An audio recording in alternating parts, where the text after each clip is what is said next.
ಆಗಬೇಕು, ಜಾಗೃತ ಆಗಬೇಕು. ಈ ಸಮಾಜದಲ್ಲಿ ಬಸವಣ್ಣನಂಗೆ ನೀವೊಂದು 10 ಜನ ಲೀಡರ್ ಆಗಿ ರಾಜ್ಯದಲ್ಲಿ ಓಡಾಡೋಕೆ ಶಕ್ತಿ ಬರ್ಬೇಕು. ಆ ರೀತಿ ಒಂದು ಜಾಗೃತಿ ಬರ್ಬೇಕು ಅನ್ನೋ ಕಾರಣಕ್ಕಾಗಿ ಅಷ್ಟೇನು ಪ್ರೀತಿ ತೋರಿಸ್ತೀವಿ. ನನಗೆ ಭಾಳ ಖುಷಿಯಾಗಿದ್ದೇನೆಂದರೆ ಏನು ಬಸವಣ್ಣ ಯಾಕೆ ಕರೀತಾರೆ ಅಂತ ಗೊತ್ತಾಗ್ತಿರ್ಲಿಲ್ಲ. ಈಗ ಹೊರಗಡೆ ಬಂದಾಗ ಬೋರ್ಡ್ ನೋಡಿದ್ರೆ ಚಿಂತನ ಮಂಥನ, ಕರ್ನಾಟಕ ರಾಜ್ಯ ಪರಿಶಿಷ್ಟ ಜಾತಿ ಜನದಾಸರ, ವಲಯ ದಾಸರ, ಮಾಲದಾಸರ ಜನಸೇವಾ ಸಮಿತಿ ಎಲ್ಲ ರಾಜ್ಯದ ಪದಾಧಿಕಾರಿಗಳು ಬಂದಿದ್ದೀರಿ ಅಂತ ಗೊತ್ತಾಯ್ತು. ಪದಾಧಿಕಾರಿ ಜೊತೆ ನಮ್ಮೆಲ್ಲ ಮಾಧ್ಯಮದ ಮಿತ್ರರು ಬಂದಿದ್ದಾರೆ ಅಂತ ಈಗ ಹೇಳ್ದ. ಇವತ್ತಿನ ಕಾರ್ಯಕ್ರಮವನ್ನ ಜನತೆಗೆ ತಲುಪಿಸುವಂತ ಒಂದು ಜವಾಬ್ದಾರಿಯಿಂದ ಮಾಧ್ಯಮದವರು ಕೆಲಸ ಮಾಡ್ತಾರೆ. ಅವರೆಲ್ಲರೂ ಕೂಡ ನಾವು ಅಭಿನಂದನೆ ಹೇಳೋಣ, ಅವ್ರಿಗೆ ಧನ್ಯವಾದ ಹೇಳೋಣ.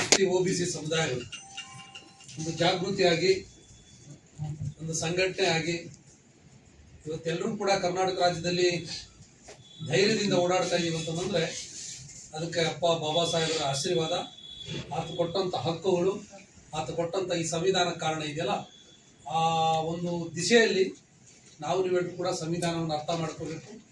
ದಿನ ಸಂವಿಧಾನವನ್ನು ಓದಬೇಕು. ನಾವು ಓದೋದಷ್ಟೇ ಅಲ್ಲ, ನಮ್ಮ ಇವತ್ತಿನ ಪೀಳಿಗೆ ಇದೆಯಲ್ಲ, ಮಕ್ಕಳು ಮರಿ ಮಕ್ಕಳು ಏನಿದ್ದಾರೆ ಅವರಿಗೆಲ್ಲ ಇದನ್ನು ಓದಿಸೋದ್ರ ಮುಖಾಂತರ ಸಂಘಟಿತರಾಗಬೇಕು ಅನ್ನೋದು ಮೊದಲನೇ ವಿಚಾರ. 101 ಜಾತಿ ಇದೆ. STಯಲ್ಲಿ 52 ಜಾತಿ, OBCಯಲ್ಲಿ ಒಂದು 700ಕ್ಕೂ ಹೆಚ್ಚು ಜಾತಿ. ಇವೆಲ್ಲ ಹೆಚ್ಚು ಕಡಿಮೆ ಅಣ್ತಂಬಂದ್ರೆ. ಆದರೆ ಸಣ್ಣ ಪುಚ್ಚ ವಿಚಾರಗಳು ಬಂದಾಗ ಅವ್ರು ಇವ್ರನ್ನ ಬೈಯೋದು, ಇವ್ರನ್ನ ಅಣ್ತಂಬಂದ್ರ ಗಲಾಟೆ, ಅದು ದೊಡ್ಡ ಸಮಸ್ಯೆ ಅಲ್ಲ. ಅಣ್ತಂಬಂದ್ರ ಗಲಾಟೆನ ದೊಡ್ಡದು ಮಾಡಿಕೊಂಡು ನಮ್ಮ ಒಗ್ಗಟ್ಟನ್ನ ನಾವು ಕಳ್ಕೊಳ್ಬಾರ್ದು. ಯಾಕಂತಂದ್ರೆ ಸಂವಿಧಾನ ಬಾಬಾ ಸಾಹೇಬ್ ಕೊಟ್ಟಿರೋದು ಎಲ್ಲರಿಗೂ ಹಕ್ಕುಗಳು ಬೇಕಂತ. ನಿಮ್ಮ ಹಕ್ಕುಗಳನ್ನ ನೀವು ಕೇಳಬೇಕು, ನಮ್ಮ ಹಕ್ಕುಗಳನ್ನ ನಾವು ಕೇಳಬೇಕು. ಆದ್ರೆ ಸಂದರ್ಭ ಬಂದಾಗ ಎಲ್ಲರೂ ಒಗ್ಗಟ್ಟು ಒಂದ್ ಕಡೆ ಪ್ರದರ್ಶನ ಮಾಡ್ಬೇಕು, ಅದನ್ನ ಮಾಡ್ಬೇಕು. ಇನ್ನು 3ನೇ ಪಾಯಿಂಟ್ ನಿಮಗೆ ಹೇಳ್ತೀನಿ ನಾನು. ಈ ನಮ್ಮ ಸಮುದಾಯಗಳು ಇವತ್ತು ಏನಾದ್ರು ಪಡ್ಕೊಂಡಿದೀವಿ ಅಂತಂದ್ರೆ ಹೋರಾಟಗಳಿಂದಲೇ ಅದನ್ನ ಪಡ್ಕೊಂಡಿರೋದು, ಸಂಘಟನೆಯಿಂದಲೇ ಅದನ್ನ ಪಡ್ಕೊಂಡ್ರು. ಈ ಹೋರಾಟ ಸಂಘಟನೆ ಎಷ್ಟು ಗಟ್ಟಿ ಮಾಡ್ತೀವೋ ಅಷ್ಟು ಗಟ್ಟಿ ಆಗ್ತೀವಿ. ನಿಗಮ ಅಂತ ಇಲ್ಲ, ಈ ಅಲೆಮಾರಿ ಜಾತಿಗಳಿಗೆ ಬೇರೆ ನಿಗಮ ಮಾಡ್ಬೇಕಂತ ಹೇಳಿ ಬಸವಣ್ಣನೇ ನೇತೃತ್ವ ತಗೊಂಡೆಲ್ಲ ಹೋರಾಟ ಮಾಡಿ ಈಗ ಅಲೆಮಾರಿ ಅಭಿವೃದ್ಧಿ ನಿಗಮ ಅಂತ ಹೇಳಿ ಒಂದಾಗಿದೆ. ನಾಳೆ ಮುಂದೊಂದು ದಿನಕ್ಕೆ ಇಲ್ಲಪ್ಪ ನಮ್ಗೆ ದಾಸರಿಗೇನೆ ಸಪರೇಟ್ ಆಗಿರುವಂತ ಒಂದು ನಿಗಮ ಬೇಕಂತ ಹೇಳಿ ಒಂದು ವಾಯ್ಸ್ ಮಾಡಿದ್ರೆ ಅದಕ್ಕೂ ಕೂಡ ಸರ್ಕಾರ ಕೊಡ್ಬೇಕು ಅನ್ನೋಂಥ ಸ್ಥಿತಿ ಬರ್ಬೇಕಂದ್ರೆ ಅದಕ್ಕೆ ಸಂಘಟನೆ ಬಹಳ ಮುಖ್ಯ. ಇದು ಜನದಾಸರು, ಮಾಲದಾಸರು, ಬೇರೆ ಬೇರೆ ಹೆಸರು ಕರೆಸ್ಕೊಳ್ಳುವಂತ ಈ ಸಮುದಾಯ ಮಕ್ಕಳಿಗೆ ಶಿಕ್ಷಣ ಕೊಡೋದು ಅವಶ್ಯಕತೆ ಇದೆ. ಮಕ್ಕಳಿಗೆ ಶಿಕ್ಷಣ ಕೊಡ್ಬೇಕಂದ್ರೆ ಆ ಮಕ್ಕಳಿಗೆ ಬಹಳ ಮುಖ್ಯವಾಗಿ ವಸತಿ ಶಾಲೆಗಳ ಅವಶ್ಯಕತೆ ಇದೆ. ರೆಸಿಡೆನ್ಸಿಯಲ್ ಮೊರಾರ್ಜಿ ದೇಸಾಯಿ ಶಾಲೆಗಳು, ಈ ಶಾಲೆಗಳಿಗೆ ನಮ್ಮ ಮಕ್ಕಳಿಗೆ ನೇರವಾಗಿ ಪ್ರವೇಶ ಸಿಗಬೇಕು.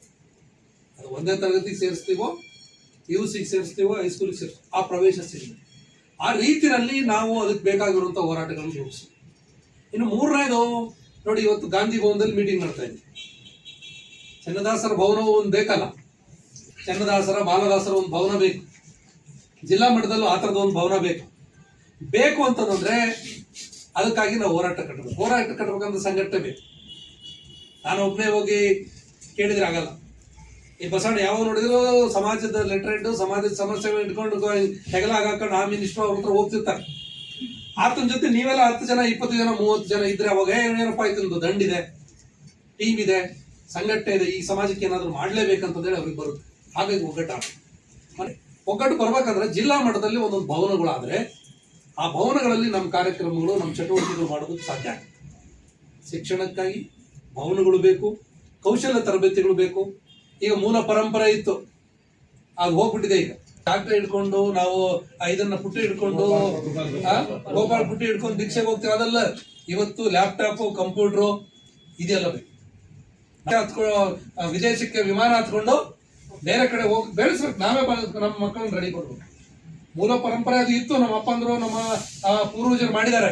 ನಾವು ಅದಕ್ಕೆ ಇವತ್ತು ಜೋತು ಬಿದ್ದರೆ ಸಮಾಜದಲ್ಲಿ ಹಾಗಾದ್ರೆ ಅವರ ಹಬ್ಬ ಇದ್ದಾಗ, ಪೂಜೆ ಇದ್ದಾಗ ಅದನ್ನೇನೋ ಒಂದು ಮಾಡಿ ನಾವು ಶಾಸ್ತ್ರ ಮಾಡಿ ಮುಖ್ಯವಾಹಿನಿಯ ಇದಕ್ಕೆ ಬರ್ಬೇಕಂದ್ರೆ ನೀವು ಶಿಕ್ಷಣ, ಉದ್ಯೋಗ, ಘನತೆ, ಸಮಾನತೆಗಾಗಿ ಕೆಲಸ ಮಾಡಬೇಕು. ನಿಮ್ಮೊಟ್ಟಿಗೆ ನಾವು ಯಾವತ್ತೂ ಇದ್ದೀವಿ. ಈಗಾಗಲೇ ಬಸವಣ್ಣ ಹೇಳ್ದಂಗೆ ಆತನಿಗೆ ನಮ್ಮ ಕುಟುಂಬದ ಸದಸ್ಯ, ನಾವು ಆತನ ಕುಟುಂಬದ ಸದಸ್ಯ. ನಮ್ಮ ಕಷ್ಟ ಸುಖಕ್ಕೆ ಏನ್ ಬಸವಣ್ಣ ಹಿಂಗಂದ್ರೆ ಈಗ ಓಡಿ ಬಂದಿರ್ತಾರೆ, ತಕ್ಷಣ ಬರ್ತಾರೆ. ಇಷ್ಟಿದೆ. ಈಗ ಸಂಘಟನೆ ಏನ್ ಮಾಡ್ಬೇಕಂತಂದ್ರೆ, ನಿಮಗೆ ನಾವು ಘಟಪ್ರಭದಲ್ಲಿ, ಕುಷ್ಟಗಿಯಲ್ಲಿ, ಹರಿಹರದಲ್ಲಿ, ಸಿರಾದಲ್ಲಿ, ಬೆಳಗಾಮಲ್ಲಿ ಎಲ್ಲ ಟ್ರೈನಿಂಗ್ ಕೇಂದ್ರಗಳನ್ನು ಮಾಡಿದ್ವಿ. ನೀವು ಜಸ್ಟ್ ಹಿಂಗೆ ಜನ ಅಲ್ಲಿಗೆ ಹೋಗೋದು ಅಷ್ಟೇ ಸಾಕು. ನಮ್ಮವರಲ್ಲಿ ನಿಮಗೆ ಊಟ, ತಿಂಡಿ, ವಸತಿ ಎಲ್ಲ ವ್ಯವಸ್ಥೆನ ನಮ್ಮವರೇ ಮಾಡಿಕೊಡ್ತಾರೆ. ಅರ್ಥ ಆಯ್ತಾ? ನಮ್ಮವರೇ ಆ ಎಲ್ಲ ವ್ಯವಸ್ಥೆನ ನಿಮ್ಗೆ ಮಾಡ್ಬೇಕು. ಶಿಬಿರ ಮಾಡ್ರಿ, ಗಂಡು ಮಕ್ಕಳದೇ ಸಪ್ರೇಟ್ ಬೇಕಾದ್ರೆ ಮಾಡ್ರಿ, ಇಲ್ಲ ಜಾಯಿಂಟ್ ಆಗಿ ಮಾಡ್ರಿ. ಇಲ್ಲ ಸರ್ ನಾವು ಬರೀ ವಿದ್ಯಾರ್ಥಿಗಳದೇ ಮಾಡ್ತೀವಿ ಅಂತ ಹೇಳಿದ್ರೆ ಬರೀ ವಿದ್ಯಾರ್ಥಿಗಳದ್ದು ಮಾಡಿ. ವಿದ್ಯಾರ್ಥಿ ಯುವ ಜನರದ್ದು ಬಹಳ ಮುಖ್ಯ, ಅದು ಬಹಳ ಮುಖ್ಯ. ಯಾಕಂದ್ರೆ ಅವ್ರು ನಮ್ಮ ಪರಂಪರೆ, ನಮ್ಮ ಇತಿಹಾಸ, ನಮ್ಮ ಸಂಸ್ಕೃತಿಯನ್ನ ತಿಳ್ಕೊಳ್ಬೇಕಾಗುತ್ತೆ. ಸ್ವಾತಂತ್ರ್ಯ ಬಂದಾಗಿಂದ ಯಾವ ಸವಲತ್ತುಗಳು ಸಿಕ್ಕಿಲ್ಲ. ಆಮೇಲೆ ನಮ್ಮ ಸಮುದಾಯ ಏನಿದೆ ಅಂತ ನಾವು ಗುರುತಿಸ್ಕೊಂಡಿಲ್ಲ. ಆದ್ದರಿಂದ ನಾವು ಈಗ ಸಣ್ಣ ಸಮುದಾಯ ಆಗಿದ್ದರಿಂದ ಈಗ ನಾವು ಎಲ್ಲ ಒಗ್ಗಟ್ಟಾಗ್ತಾ ಇದ್ವಿ, ಸಂಘಟನೆ ಕಟ್ಕೊಂಡಿದ್ವಿ. ಚಂದಾಸರ್, ಹೊಲೆದಾಸರ್, ಮಾಲ್ದಾಸರ್ ಅಂತ ಈಗ ಸಂಘಟನೆ ಕಟ್ಟಿದ್ದೀವಿ. ಸಂಘಟನೆ ಕಟ್ಟಿ ಸಮುದಾಯಕ್ಕೆ ಅರಿವು ಮೂಡಿಸೋ ಕಾರ್ಯಕ್ರಮ ಮಾಡ್ತಾ ಇದ್ದೀವಿ. ಏನೇನು ಸಮುದಾಯ ನಮ್ಗೆ ಏನೇನು ತೊಂದರೆ ಆಗ್ತಾ ಇದೆ, ಏನಿಲ್ಲ, ಸರ್ಕಾರ ಕಡೆಯಿಂದ ನಾವು ಏನು ಬೇಡಿಕೆ ಇಡಬೇಕು, ಸರ್ಕಾರ ನಮಗೆ ಇನ್ನೂ ಏನು ಕೊಟ್ಟಿಲ್ಲ ಅನ್ನೋದ್ರ ಬಗ್ಗೆ ನಾವು ಈಗ ಡಿಸ್ಕಸ್ ಮಾಡ್ತಾ ಇದ್ದೀವಿ ಸರ್. ಆಮೇಲೆ ಅದೇ ರೀತಿ ನಮಗೆ ಒಳ ಮೀಸಲಾತಿಯಲ್ಲಿ ಏನು ಕೊಡಬೇಕಾಗಿತ್ತು ಪವರ್ಗ್ 1ರಲ್ಲಿ ಅದು ಕೊಟ್ಟಿಲ್ಲ. ಅದಕ್ಕಾಗಿ ಮುಂದಿನ ನಡೆ ಏನು, ಅದಕ್ಕೆ ನಡೆ ಏನು, ನಾವು ಏನು ಮಾಡಬೇಕಾಗತ್ತೆ ಅದಕ್ಕಂತ ಅದೇ ಸಮುದಾಯದವರೆಲ್ಲ ಸೇರಿ ಒಂದು ಚಿಂತನಾ ಕಾರ್ಯಕ್ರಮ ಮಾಡ್ತಾ ಇದ್ದೀವಿ ಸರ್. ಈಗ ಪೇಷಂಟು ನಾಗಮೋಹನ್ ದಾಸ್ ವರದಿ ಆಗಲಿ, ಹಿಂದೂ ವರದಿ ಆಗಲಿ, ಪವರ್ಗ್ 1 ಯಾರಿಗೆ ಏನು ಸಿಕ್ಕಿಲ್ಲ ಅವರಿಗೆ ಮೊದಲ ಆದ್ಯತೆ ಕೊಡಬೇಕು ಅನ್ನೋದು ಒಂದು ಸುಪ್ರೀಂ ಕೋರ್ಟ್ ಆದೇಶ ಇತ್ತು. ಆ ರೀತಿ ಸರ್ಕಾರ ಮಾಡಿಲ್ಲ. ನಮ್ಮನ್ನ ಸಿ ಗ್ರೂಪ್ ಅಂತಿದೆ, ಎಲ್ಲವನ್ನು ಬಲಾಢ್ಯ ಸಮುದಾಯಗಳು ನಮ್ಮ ಜೊತೆ ಹಾಕಿದ್ದಾರೆ. ಸೊ ಅದರಿಂದ ನಾವು ಇನ್ನೂ ನಮ್ಮ ಸಮುದಾಯದಲ್ಲಿ ಯಾವುದೇ ರೀತಿ ಪರ ಸಮುದಾಯ ಅಲ್ಲ, ನಮಗೆ ಯಾವ ಏನು ಪ್ರಗತಿ ಕಂಡಿಲ್ಲ. ಸೊ ಅದರಿಂದ ನಾವು ಏನು ಮಾಡ್ತಾ ಇದೀವಿ ಅಂದರೆ ನಮಗೆ ಫಸ್ಟ್ ಪ್ರಯಾರಿಟಿಯಲ್ಲಿ ಕೊಡಿ ಅಂತ ಸರ್ಕಾರಕ್ಕೆ ಒತ್ತಾಯ ಮಾಡ್ತೀವಿ. ಪ್ರಯಾರಿಟಿಯಲ್ಲಿ ನಮಗೆ ಫಸ್ಟ್ ಪ್ರಯಾರಿಟಿಯಲ್ಲಿ ಕೊಡಬೇಕು ಸರ್, ಪ್ರಯಾರಿಟಿ ಇಲ್ಲ ಅಂದರೆ ಅದೇನಾಯ್ತು ನಾವು ಕೋರ್ಟಲ್ಲಿ ಹೋಗ್ಬೇಕಂತ ತೀರ್ಮಾನ ಮಾಡ್ಕೊಂಡಿದ್ದೀವಿ. ಇದೆ ಸರ್, 17ಕ್ಕೆ ನಾವು ಹೋಗಿದ್ವಿ, 17%ಗೆ. ಈಗ ಮತ್ತೆ 15% ಬರೋದ್ರಿಂದ ಮತ್ತೆ ನಮ್ಮ ಸಮುದಾಯಗಳು ಎಲ್ಲ ಒಗ್ಗೂಡ್ಕೊಂಡು ನಾವು ನ್ಯಾಯಾಲಯಕ್ಕೆ ಹೋಗ್ಬೇಕು ಅನ್ನೋ ತೀರ್ಮಾನ ಮಾಡಿಕೊಂಡು ಸರ್ಕಾರ ಘೋಷಣೆ ಮಾಡೋದು ಸರ್, ಸವಲತ್ತುಗಳು ಇವು ಇದಾವಂತ. ಆದರೆ ಆ ಸವಲತ್ತುಗಳು ಯಾವ ಅನ್ನೋದು ನಮ್ಮ ಸಮುದಾಯಕ್ಕೆ ಗೊತ್ತಿಲ್ಲ. ಯಾಕೆ ಗೊತ್ತಿಲ್ಲ ಅಂದರೆ ನಮ್ಮ ಸಮುದಾಯಗಳು ಒಂದು ಮುಂದುವರೆದಿಲ್ಲ. ನಮ್ಮ ಸಮುದಾಯಗಳಲ್ಲಿ ಎಜುಕೇಟೆಡ್ ಯಾವುದೂ ಇಲ್ಲ, ರಾಜಕೀಯವಾಗಿ ಯಾರೂ ಇಲ್ಲ, ಶಿಕ್ಷಣವಾಗಿಯೂ ನಾವು ಏನೂ ಕಲ್ತಿಲ್ಲ. ಸೊ ಆಮೇಲೆ ನಮ್ಮ ಸಮುದಾಯಗಳಿಗಿನ್ನ ನಾವೆಲ್ಲ ಚಿಕ್ಕ ಹಳ್ಳಿಯಲ್ಲಿ ಇರೋದ್ರಿಂದ ನಮ್ಮ ಸಮುದಾಯಗಳಿಗೆ ಯಾವ ಮಾಹಿತಿ ಇಲ್ಲ, ಮಾಹಿತಿ ಕೊರತೆ. ಯಾವುದು ಯಾವ ಇಲಾಖೆಯಲ್ಲಿ ಏನು ಬರ್ತೈತೆ ಅನ್ನೋ ಮಾಹಿತಿ ಕೊರತೆ ಇರೋದ್ರಿಂದ ನಮ್ಮ ಸಮುದಾಯಗಳಿಗೆ ಇನ್ನೂವರೆಗೂ ಯಾವುದೇ ಸರ್ಕಾರ ಸವಲತ್ತುಗಳು ಸಿಕ್ಕಿಲ್ಲ. ಅನ್ನೋದು 2022-23ರಲ್ಲಿ ಏನಾಯ್ತಲ್ಲ ಸರ್, ಅಲ್ಲೇ ನಮ್ಮ 49 ಜಾತಿಗಳನ್ನು ಗುರುತಿಸಿ ಕೊಟ್ಟರು. ಬಟ್ ಅಲ್ಲಿ ಏನಾಗ್ತಾ ಇದೆ ಅಂದರೆ ಸರ್, ಬಲಾಢ್ಯವಾದ ಜಾತಿಗಳನ್ನು 2 ಸೇರಿಸ್ಬಿಟ್ರು ಅವರು. ಹೌದು, ದೊಡ್ಡದು 2 ಜಾತಿ ಸೇರಿದ್ರು. ಸೊ ಅಲ್ಲಿ ಸೇರಿಸ್ಬಿಟ್ಟು ಏನು ಮಾಡಿದ್ರು ಸರ್, ಕೊಡೋದೇ ವರ್ಷಕ್ಕೆ 35 ಕೋಟಿ 40 ಕೋಟಿ ಕೊಡ್ತಾರೋ, ಅದರಲ್ಲಿ ಜನಸಂಖ್ಯೆ ವೈಸ್ ಮಾಡ್ತಾರೋ.